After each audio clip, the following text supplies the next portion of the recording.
Welcome to Elevate, a Women's Leadership Institute podcast where we showcase stories, celebrate successes, and shift culture.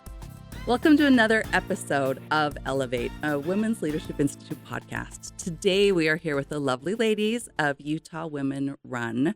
We have Lyon Cotti, who is the Associate Director of the Hinckley Institute, where she also manages Utah Women Run. And we have Allie Pierce, who is a graduate of the University of Utah in Gender Studies and is now the Utah Women Run Fellow. Welcome, ladies. I'm so excited for our conversation today. I'm so excited to be on. Yeah. Fun. So I would love you to tell us a little bit more about yourself, including a personal fact, so we can kind of see you as both an expert in your field and something personal about you to humanize you. Sure. So maybe a fun little personal fact about me is that I have been campaigning for women since I was 6 years old. Oh. My mom was in the state legislature, and it was just a family activity to campaign for her. And we walked the hills of our neighborhood and knocked doors. And even now, almost 40 years later, I probably could say what I had memorized. And that's often what I point to of why I am so interested in this issue, in politics, in women governing, though my siblings are all just as passionate, but they were smart enough to perhaps find careers in other fields, so it wasn't completely all encompassing. So I have been at the Hinckley Institute now for almost 11 years, and I've been on the board of what was Real Women Run, now Utah Women Run, almost that entire time. And a few years ago, Real Women Run came to the Hinckley from the YWCA, and we have renamed it Utah Women Run, and it's been just amazing to be a bigger part of it in that way. Thank you. And Allie? Yes. I got involved with Utah Women Run in my I think my senior year of college, and it started as a summer internship through the Hinckley Institute, and it was kind of a great opportunity to merge my love for politics and my passion for gender studies, because I grew up in a really politically involved house. My mom would always volunteer at the polls, do all these things, and so that was really important growing up, which I'm really grateful for. And then through doing my gender studies major, it's not super an obvious career path after that, and so I kind of was like, I'm just going to do things that feel right to me. And that was something that my uncle had recommended, is doing something through the Hinckley Institute. And so I was like, okay, sure. And then it was Utah Women Run, the internship was offered later on. Like, it wasn't in the original list of different things you can do. And so they sent it out to people and was like, if anyone's interested in this, let me know. And I was like, that sounds perfect. So I ended up doing that, and it has been really awesome so far. They've kept me, and I'm really grateful for that. And I found a way to hang on to it, which is awesome. Something personal about me is that I started college as a music major, actually. So I did vocal performance for my first 2 years, and then ended up transitioning and switched my major and my minor, which has been great. But now I get to sing in a choir and do lots of fun things outside of that. So that's amazing. Yeah. Was it your time in vocal performance that made you want to do gender studies? So when I started as a vocal performance major, I wanted to do choral music ed. And so, but you have to audition for the program to get into the school, obviously. And when I had auditioned, they gave me a scholarship to do vocal performance. And I was like, that's so awesome. And then about 3 weeks into my freshman year, I got diagnosed with vocal nodes and ulcers on my voice box. Wow. So I kind of took some time to be on vocal rest, not be on vocal rest, be back on vocal rest. And it was like a year and a half of just some really hard stuff in that regard. And so my third semester of doing music, I decided to switch and focus on my minor classes, which was gender studies at the time. And I just found I really enjoyed them. And academically, I was doing a lot better than I did when I was in music. So I ended up deciding that for both my mental and my vocal health, it was probably the best decision for me to switch those things. So yeah. So the line from Pitch Perfect comes to mind. It's real. Yeah. I have nodes. Every time I tell someone that, they're like, oh, I didn't realize that was the real thing. And I said, that's what happened to me. So yeah. Thank you for sharing that. You are such an asset to Utah Women Run. From the time that I've experienced you. Like, I really appreciate that you're there. And I think most seniors who are graduating from college, well, many of them are like, what do I do now? So I love that you've kind of intuitively found your way there. Okay, so Morgan, you brought up campaigning at 6. And I want to ask you about that because both of us train women to run for office and support them. And sometimes what we hear from women in our political development series is, I don't want to do this with my kids. Like, the time is not right for me. I don't want to sacrifice that, which is absolutely legitimate. But from a perspective of a daughter of someone who ran, I would love to kind of hear your perspective on that, just so moms out there can see that maybe it could have been pretty gnarly, right? Like, I'm sure your mom was gone a lot, but I'd love to explore that with you for just a minute. Yeah. Well, from my mom's perspective, so if, she had, she went to college, got her master's, got her teaching degree, and was trying to do the thing in the 1970s where can you actually work and have small children? Sure. And then that 1970s, this country's still trying to figure out parental leave. And then it was not an easy thing to do. So she had taken some time off from work and was at home, and got to the point where she wanted to go back. And it is the story that is sort of funny that we tell is she had applied for a job with Davis School District and found out 100 people were applying. It was like, there's no way. So she decided, I'm going to run for office. She'd been involved in the PTA. Her father had quite also a big pivot. Yeah. Well, but very political family. I'm also the granddaughter of a candidate. My grandfather had been in the state legislature in the 70s, early, I think 70s. And so that was a known path for her. And then it turned out she got the job and she'd already filed to run for office. So she was, trying to figure out these things. It was a crazy time. And it just wasn't even a question of, do we involve the kids? Do we make this a family thing? Because her father had made it a family thing. I can talk with my aunts and uncles and sometimes laugh, sometimes commiserate about, we live in Southern Davis County. And so if you're campaigning, you're hiking up a mountain to get to every house. But I have all these happy, fun memories of it and my siblings and walking around. But I had actually forgotten a lot of those until at a Utah Women Run event, at a training, we had a panel of family members of candidates. And it was me. It was Becky Edwards' husband when she was still in the legislature. And it was Jenny Wilson before she ran for Senator Mayor. Oh, really? Talking about helping with her father, Ted Wilson's campaigns when he was Salt Lake City mayor. When he ran for U.S. Senate. This was probably 8 years ago that we were on this panel. And it just filled me with nostalgia and gratitude. It was amazing to listen to now Mayor Wilson talk about how proud she was of her dad and how she loved being part of it and loved even listening to the conversations, and to hear about Becky Edwards' husband talk about how proud his daughters were of their mom, how he loved talking about how amazing his wife was when he knocked doors. And it then has spurred so many other conversations. Sophia DeCaro, who was in the state legislature and who is now the director of the governor's office of planning and budget, she did the same thing when she ran for office a few years ago. You can fully, incorporate your kids, even if they're in strollers, even if they're pulling the little red wagon with the pamphlets. And then it feels, you're showing you're showing constituents who you are, you're showing them your family, you're showing them your priorities. And it is this fun way to make it work in a very busy stage of life. That is so beautiful. Thank you for sharing that. Of course. A mentor once taught me, find a passion that you can bring your family along. And that speaks to what you're saying, right? Just bring them along, give them the opportunity. And also how your mom was like, I could take a job or I could run, because she'd already had that example. Yes. Yeah, that it's a viable option. Yeah. Well, and I teach a campaign management course at the University of Utah, and my dad actually the other day was like, hey, do you need me to come as a guest speaker? I was like, what do you want to talk about, Dad?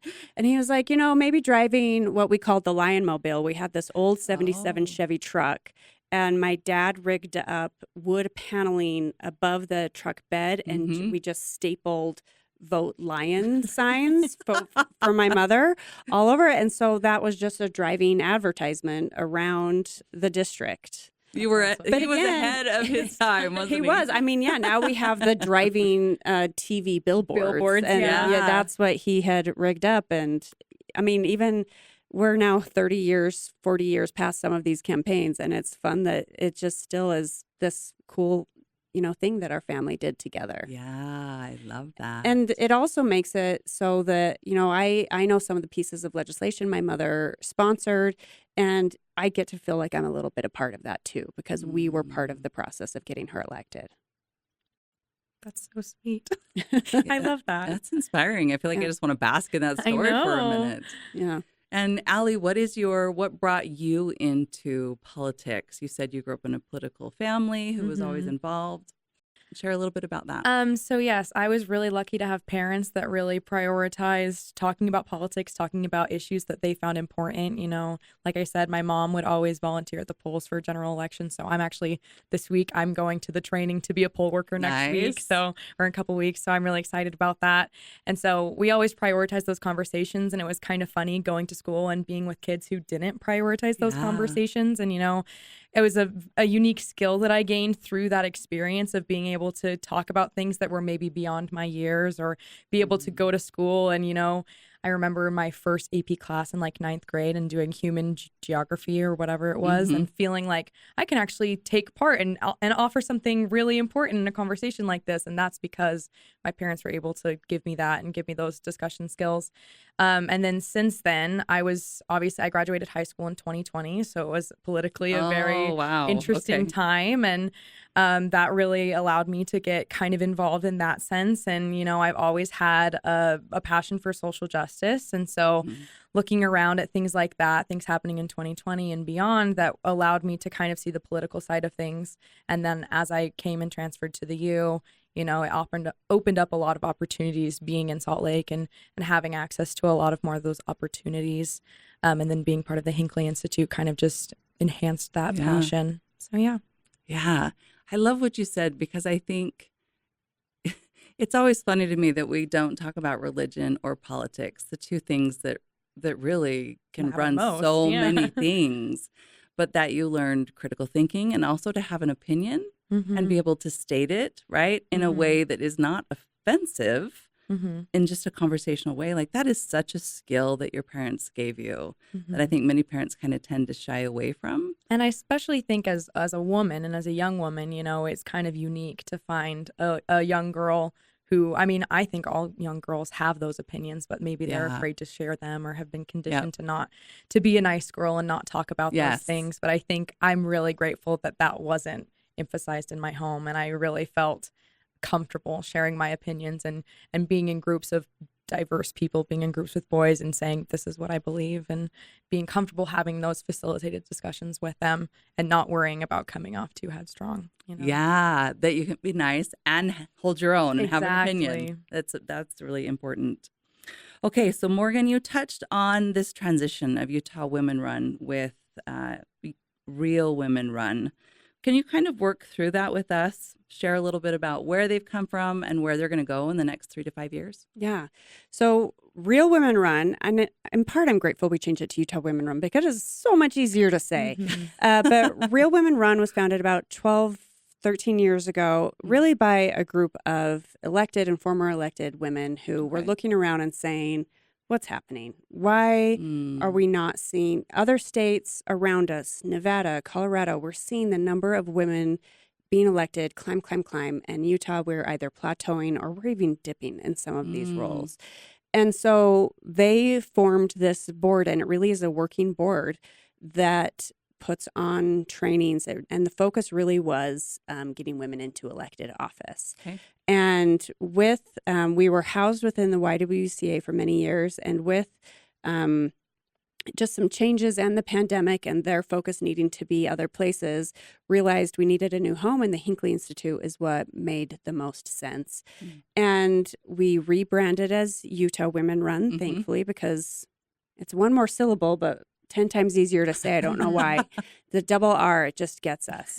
And we've expanded our focus to still have trainings, trying to give women those skills, because as I know you've talked about on your podcast many times, women feel like they have to be over prepared, have more knowledge, all of these things to take that leap. So to try to provide those, but we've also focused more also on advocacy. How we just had a day on the Hill talking about how do you go up, how do you advocate for policy, how do you talk to your elected officials, also on mentorship and just that broader idea of political engagement. Yes, thank you. And I feel like that's where we have kind of partnered and overlapped and have some initiatives together. I want to touch on those in just a minute. But first of all, I want to celebrate your day on the Hill. I love that. Just getting people up there and saying, this is your house. Like, this is your house. You pay for it. Like, you can be here. Will you both share a little bit from that day, maybe a high, low, or something about it? Because it just happened, right? It was last week on the interim day on October 16th. I should be more specific. I know not everybody listens to podcasts right when we record them. Yes. And we had never done this. This was our first one. Yeah. We were hoping, Allie and I were talking that morning, we were hoping for 25 people to register. We had almost 70 people register. Yay, good. It was incredible. We had 2 former legislators who are now docents give short tours. Oh, okay. And then we went over into one of the committee rooms for lunch, and we heard from several legislators and a lobbyist really talking about what is the process? How do you successfully engage? Yeah. What are some of the strategies? And it just was so positive, just a happy thing.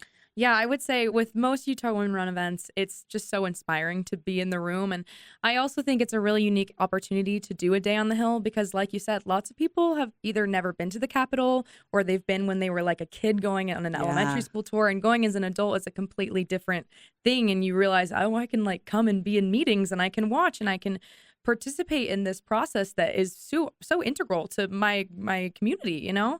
And I think I bring a unique perspective in that sense, not being a political science person, not having that background, because there are the women there that had never been to the Capitol before. Like, I've been to the Capitol, but like, I don't have the connections maybe that some other people have. And I can totally see how people would be intimidated by this process that seems so like political by nature, obviously, is knowing people and knowing how to do certain things. And I think it's important to kind of be that middle ground of connecting people who feel like they completely can approach the situation to like having access to something so important. And so that was really cool. It was really fun to be with everyone. It was really fun to be, I was in the tour group that had Becky Edwards in it, and she kind of walked in a little bit and everyone's like, it's a celebrity, you know, and it's kind of fun to just be with people and to walk around and learn things from women. Women supporting women obviously is so powerful. And so I thought it was really, really fun. And to hear the different speakers give very practical advice about the reality of running for office and the reality of having the job and how maybe campaigning is different from the actual work. And it's very insightful. I love that what you said about real is it's one thing to be inspiring, which is definitely needed. But then there's also a component of like, how do I actually do these things, right? And I think it's one thing to know that this is a house that you can go into and participate in. And then once you get inside, know where to go and what to do. Absolutely. Because that can also be a barrier, quite truthfully, to many people. So, well, and with that balancing of the inspiration and the real, we have had this in mind with our trainings as far back as I can remember being on the board. Oh, really? Our biggest training of the year is our annual training, which is typically in January or March, depending on the year and the election cycle. And we would always have 2 tracks. And one was, you're here, you're just dipping your toe, you need some positivity, you want to be inspired. We're going to give you some general advice and, you know you can do this. Okay. And then the other one was, we're in the weeds. These are the absolute tools you have to know. Here are the skills and the specifics of how you run, how you engage, how you advocate. I think that's so important. And I loved that Day on the Hill had a mix of both. Yeah, absolutely. Well, hopefully we'll do it again because I heard many positive things. Yeah, I think it's definitely going to be an annual thing for us. Good. Yeah. Good. I'm so glad about that. I'm a lover of interim.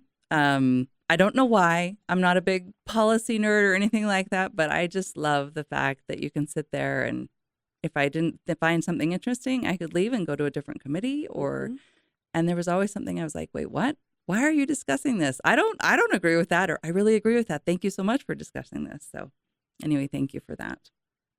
So let's talk a little bit about our partnership. We've done a couple things together. Let's start with the mentorship program that we just launched this year. Allie, do you want to tell us about that? So we did our mentorship program, like you said, for the first time this year. It was a 6-month program that ran from April to September, I believe. And we kind of designed a program, I think, that really married our two organizations quite well, offering a lot of the political development series specialties as well as the Utah Women Run training specialties. And I think the purpose of it was that we would be able to give women the one-on-one attention that they need sometimes, It was offered there to give them the resources that you need, and it was offered so that we could cater directly to their needs, as opposed to like when you come to a training, there's something for everyone for sure. Yeah. But there are going to be points throughout the day where you go, this doesn't feel applicable to me or this. But this was able to give mentors the guide to kind of follow this path if they weren't sure what to talk about or their mentee wasn't sure what to talk about. But it also allowed them the opportunity to say if the mentee was certain, like very certain about the things they wanted to learn about, they had the opportunity to do that, which I think was really great. And it was really awesome to see and hear those experiences and hear how people guided their mentor or their mentee depending on their needs. Yeah. So the Women's Leadership Institute often goes into companies and helps with mentoring programs, right? Employee resource groups, those kind of things. But it was actually kind of a surprise that we haven't been doing that formally for politics. Because of course, women leave our programs after a day program with you or our 6 months and are like, now what? Or what if I actually need to know how to run for my city council level or whatever that might be? So I love that we started forming this. And in the beginning, right, with any program, it was like, how do we do this? What does it look like? How many people?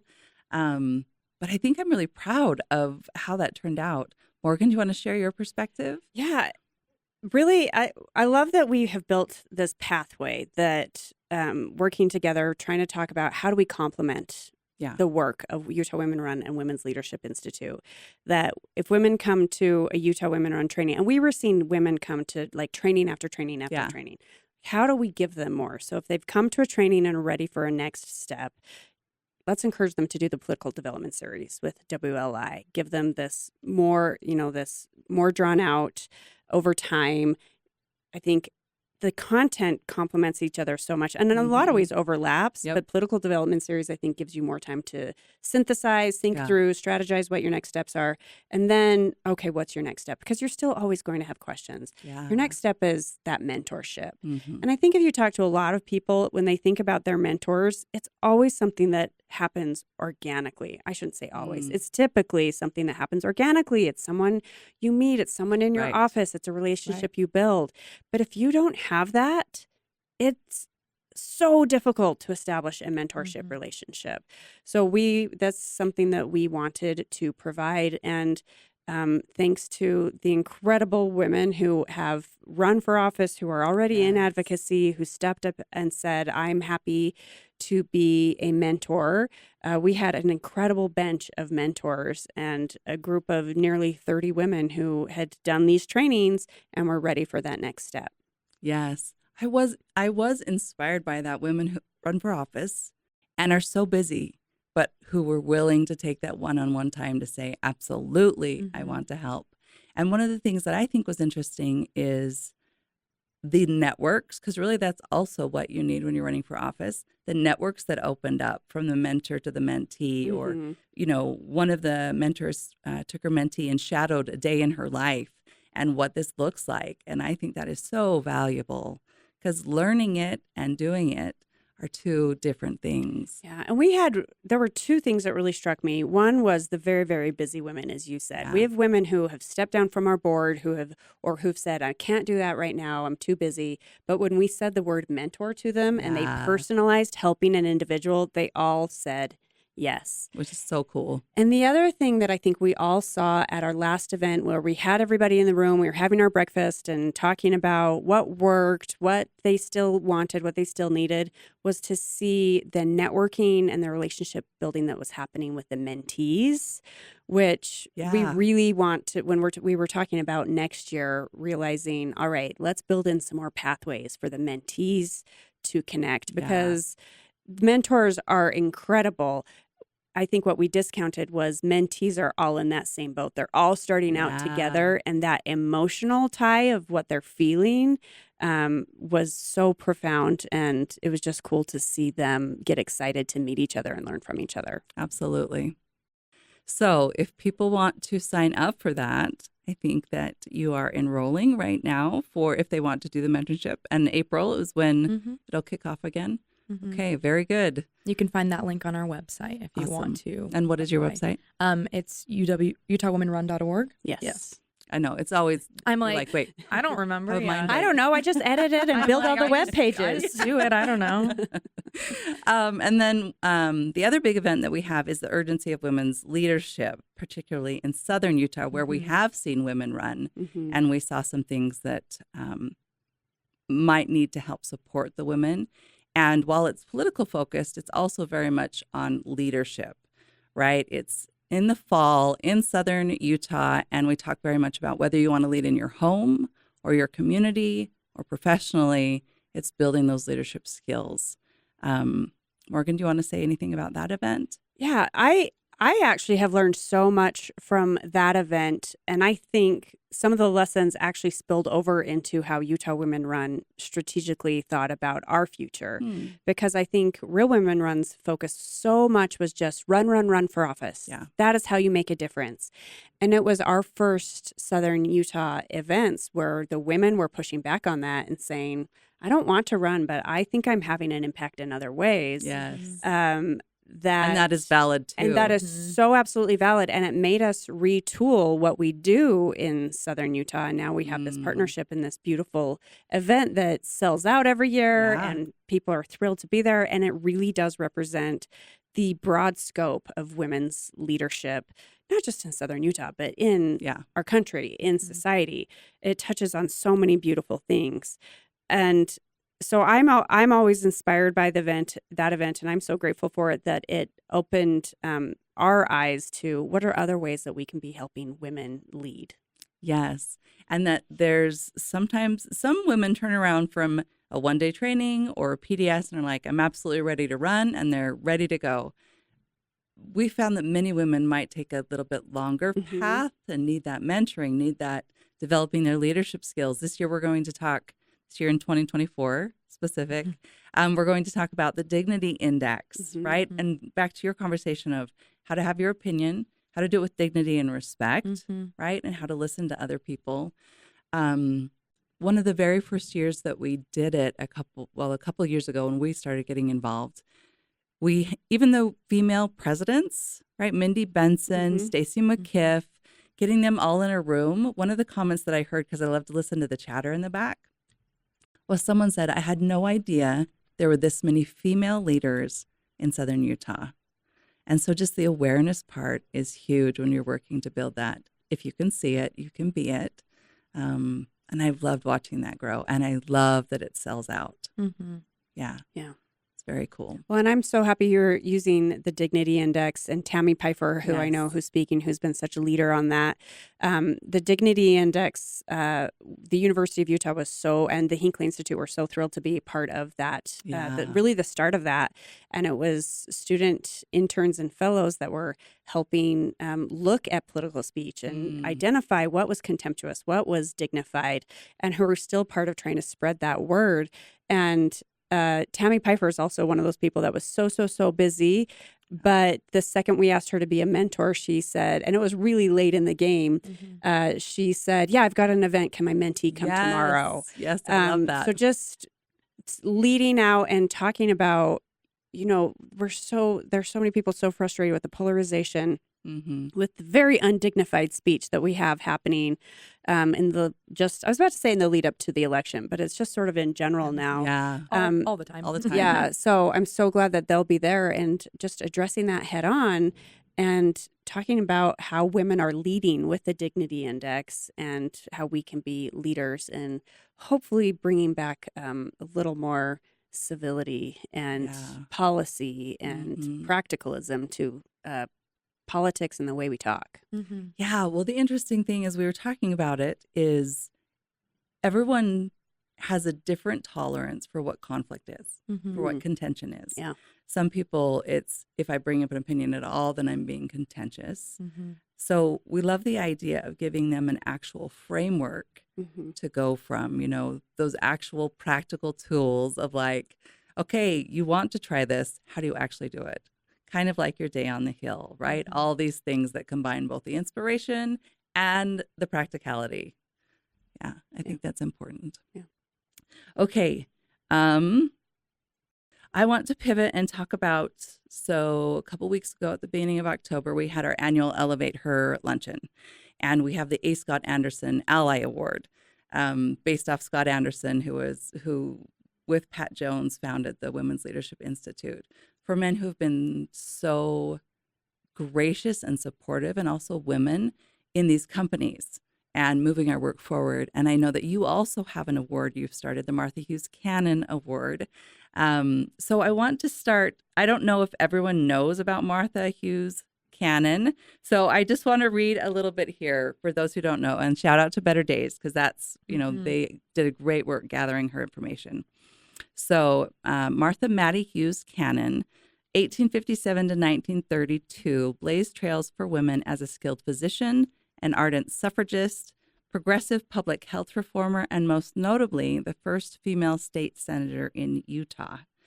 Mattie called the wider sphere for women, explaining, "You give me a woman who thinks about something besides cook stoves and wash tubs and baby flannels, and I'll show you 9 times out of 10 a successful mother." She struck a difficult balance between the demands of motherhood of her 3 children and her passion for public service. She also said, "Let us not waste our talents in the cauldron of modern nothingness, but strive to become women of intellect and endeavor to do some little good while we live in this protected gleam called life." And that modern nothingness, she said that Yeah. 130 years ago. Ahead of her Every time. time I Ahead of her read that quote, I just time. cannot believe how pertinent it still So, is. and when she talked about give me a woman who thinks about besides cook stoves, Oh, like our conversation 100%. back to like your mom and your mom. Yeah, very cool. So do you want to tell us about the award, why you chose to name it Martha Hughes Cannon, some of the recipients? Well, the reason we chose to name it the Martha Hughes Cannon is because A, she's incredible, and B, she is the first state senator who is a woman who was elected not just in Utah, but in the entire country. Utah was the first on that. One of many firsts, Utah. We were also the first place where a woman voted. Yes. So we Sarah wanted, Young, yes, right? yes, on Valentine's Day. So we wanted to honor that beautiful tradition while also honoring some of the incredible women that are doing the work right now. And we'd always had what we'd called a fall celebration in November. And we just sort of thought, how do we make this, how do we up the ante? How do we make this more of a celebration? And this seemed to marry those two things really nicely. Good. Okay. And how long has it been going? This is our second year. Second year. Okay. And who was the award winner last year? We had 5 different award winners. So we have categories for contributions to the Democratic Party, the Republican Party, was it local government, policy, and then a lifelong achievement award. Okay. Perfect. And last year, the Lifetime Achievement Award sort of took us by surprise. We'd only planned to focus on those original 4, Republican, Democrat, city, or local government, and then advocacy. Okay. And as we were going through everything, we just realized, how do we not give the Lifetime Achievement to Becky Edwards? 100%. So just because of the amazingness of Becky. We created a category for her. There you go, Becky. Shout out. So Senator Luz Escamilla was the honoree of the Democratic Party. Allison Bell, who'd been the chief of staff to Mike Lee for many years, was the Republican winner. South Jordan Mayor Don Ramsey was the winner for local government. And then Nubia Pena, who's the director of Utah Division of who has worked in the governor's office under the Cox administration, and who is just a brilliant, amazing leader, won that outstanding work in policy and advocacy. Very cool. Yeah. I remember going last year and I was watching Becky get her award, which was awesome. And I was taking pictures of that. But then I turned my focus and I saw her husband and just the support, and he was recording it all. And someone leaned over to me and said, "That's the shot." 100%. Yes, because it's about you and knowing what you want and doing it, but also surrounding yourself with people who are so supportive. So I really enjoyed the event last year and appreciate those awards. Yeah. Last year, I kind of thought that was the end of my Utah Win Run days. You know, it was Oh. like 6 weeks before the semester ended, and we didn't really know where we were going from there. And the whole night, I was just a blubbering baby mess because I was like, there are so many inspiring people in this room. I remember at one point, someone on the board was going up to give an award. She handed me her phone. She's like, "Can you take my picture?" And she like turns to me, and I'm like crying, and she's like, "Oh," and I was like, "Sorry, I don't get to do this all the time." Like, so it was very inspiring, and the night was so great. But specifically talking about Becky Edwards and her family situation, I was so just brought to so much emotion because not only was her husband there to support her, but her mom was there, her sisters were there, her daughters were there, her granddaughters It were really there. is a family. And it is such a family effort for them, which is so lovely and just showcases the best of humanity, I think. And it makes me think about my own family, the women in my family. You know, I recently had a conversation with my dad where we were talking about Louisa May Alcott and how we went and toured her house a couple years ago. Just him and I. It was kind of strange. But it was a really awesome experience for us because we went into this schoolhouse that was built on their property, and their dad built it so that there was a place to educate the women because he was a man who only had daughters at a time where only men were afforded the right to go to school. And my dad talks about that experience with such reverence almost and talking about, you know, there are times in our lives where we realize the injustice and we realize things that need to change. And that was one of those. And I look at the Edwards family and how they have used policy and education and all these different things to really empower the women in their family. And I was watching at one point, Becky she was getting all her flowers that night for sure, but she took a moment away to take her granddaughter to the bathroom. And her little granddaughter was just like running over to the bathroom and she was like trying to keep up with her. And that was such a simple but very precious moment to me to be like, this woman who has so many achievements and is capable of so much and has done so much for our community takes this time away to, you know, be with her family, be with her daughters, be with her granddaughters. And it was just awe-inspiring. Thank you for sharing that. It calls to mind as you're talking something that has been surprising in the work that we do in the business community, and that is generational impact. And what a surprise additive that has been. Like, we even added that into our mission statement because fathers looking at their own daughters beginning to say, oh, I don't want that for my daughter. How do we change that in the company? And this generational impact of Becky Edwards. And sometimes after people do PDS and then they start running for office, they'll send us pictures of them with their daughters, them with their families, the little red wagons, right? The strollers. And I just find that so inspirational that it's not just them running for office because we have an agenda and we want them to change things, but it really is a generational impact, and how beautiful that is. And I saw that community impact a few days after we had the Martha Hughes Cannon event last year. I was sitting at an event. Actually, I was walking into the room and I saw Mayor Ramsey sitting down, and a woman who was not at our Martha Hughes Cannon Awards walked up to Mayor Ramsey and congratulated her on receiving the Martha Hughes Cannon Award. And there were like 3 other people who were like, oh, I saw that. And they were talking about it. And I just got to observe this incredible woman being honored. Also referencing Martha Hughes Cannon, keeping that name that should just be a household name for all Utahns, and realizing, oh, this is a beautiful impact and we're going to continue this forever, hopefully. That's one of the reasons this whole podcast was started, is to capture the stories of success and also to elevate women's voices, right?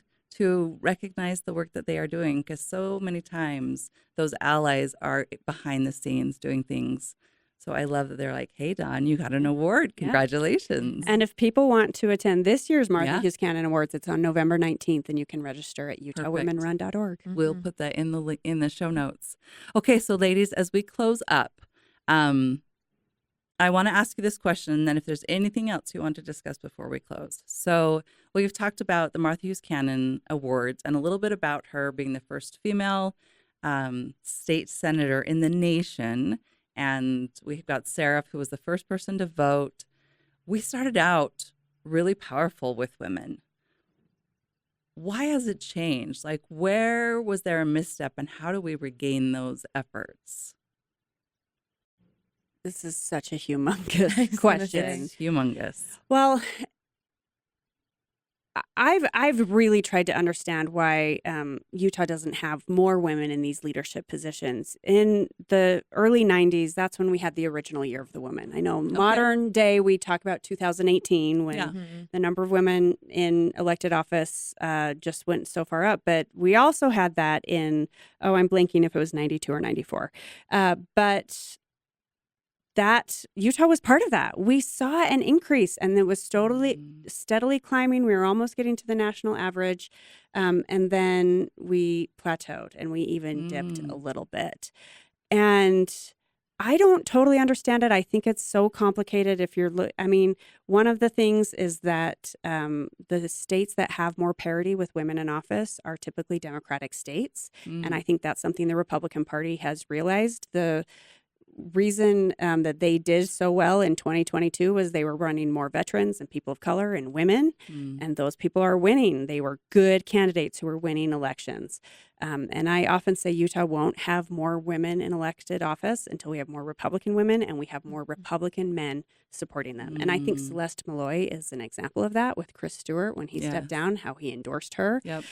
So I think that is the part of the story. And that is something that we are really aware of at Utah Women Run. We are a nonpartisan organization. But I think just because of our agenda, sometimes people assign a party to us, and we work really hard to say we're here for Republican women, for Democratic women, for women who are running for nonpartisan office, and everything in between. Absolutely. And trying to find those allies and support across the political spectrum. Oh, I love that you brought that up about the nonpartisan, because same, right? Sometimes people try and assign a party to the Women's Leadership Institute, but really, we just want to give opportunity to all women who want to do that. And the thing I love about Celeste Malloy is Chris Stewart endorsed her. And it wasn't just like, I'm endorsing a woman for a woman's sake. She's very competent in what she does as well. So I love that you brought those things up. Allie. I think looking at Utah from a historic perspective, Utah is built on strong women. You know, I think about the pioneer heritage here. You know, it takes a strong woman to get her kids across the plains, you know? And back in the early days, we were a lot more dependent on women, and we still are incredibly dependent on women, obviously. But I think the focus has shifted with time away from seeing the efforts that women make. I think one thing that is so incredible about women is how close they are to their community. You know, a lot, not that men aren't close to their community, obviously, but a lot of times women are the primary caregivers to their children or primary caregivers in the homes. They're closer to the education system. They're closer to administration. They're closer to people in the community, you know. They maybe are more social or have different things. And so that is part of why women have such this capability to relate to their community and understand the issues of their communities. And so I think with time, we'll see that is really a superpower that women have. And so that's why it's important to support women running for office. And I'm not quite exactly sure why we tend to dip but I do believe that it is through male allyship, such as Celeste Malloy, you know, supporting good candidates, regardless of their gender, but especially good female candidates. They're out there, they exist, and women get stuff done. You know, like at the end of the day, that's something we talk about a lot, is that women can get some stuff done. And so I think with time, with support from both parties and from both sides of the aisle, that we'll be able to hopefully match the national average. Yeah, I love that. I think you're absolutely right. It takes both the opportunity and the helping women understand that it's a path for them, that they can do it, and creating that internal confidence. Confidence comes up a lot in the women that we mentor, to say, I'm going to go for it. You know, I think that's important.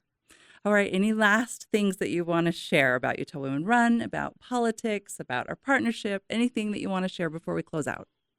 If people are interested in learning more about advocacy or running for office, or any of our events, it's utahwomenrun.org. And just a shout out to Women's Leadership Institute. We have just loved partnering and strengthening our relationship with you. And I think it only makes both of our organizations stronger and provides more resources for the women of our state. Absolutely. Thank you. We feel the same way. support the women in your lives. You know, it can be as simple as you can do this. A lot of time women need someone to come to them and say, you can do this in order to get there. Support them either that way, tell them the resources that they have, like Utah Women Run, like WLI, or donate to their campaigns. You know, that's really important. I think that's a perfect place to end. Thank you so much, ladies. I've appreciated our conversation. Thank you.